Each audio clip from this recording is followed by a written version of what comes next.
அதிமுகவுடைய பொதுச் செயலாளர் இபிஎஸ் அவர்கள் நேற்று பேட்டி கொடுக்கிறார். ஆட்சியில் யாருக்கும் பங்கு கிடையாது. இப்ப எவ்வளவு முரண்களை ஒரு வார காலத்திற்குள்ளாக நான் பட்டியலிட்டு விட்டேன். இப்படிப்பட்ட முரண்களோடு ஓராண்டு காலம் அவர்கள் செல்ல வேண்டும். அதிமுகவுக்கு ஏன் இவ்வளவு அவசரம் என்று தெரியவில்லை.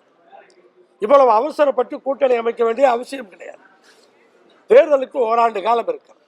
அப்ப இப்படிப்பட்ட கூட்டணியிலே இணைவதற்கு மற்ற கட்சிகள் யோசிக்கிறார்கள்.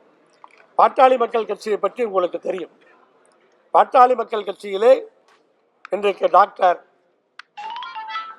சீனியர் டாக்டருக்கும் ஜூனியர் டாக்டருக்கும் என்ன பிரச்சனை இருக்கிறது என்று இது எல்லாத்துக்கும் ஓப்பனான விஷயம். இதுல மறைமுகமா சீக்கிரட்டா பேசுறதுக்கு ஒண்ணுமில்லை. அப்ப பாட்டாளி மக்கள் கட்சியினுடைய நிலை என்ன? இப்படிப்பட்ட முரண்பாடுகளோடு ஒரு கூட்டணி அமைந்தால் அவர்கள் வெற்றி பெறுவோம் என்று சொல்லுவது எப்படி மக்களுக்கு ஒரு நம்பிக்கையை தரும்?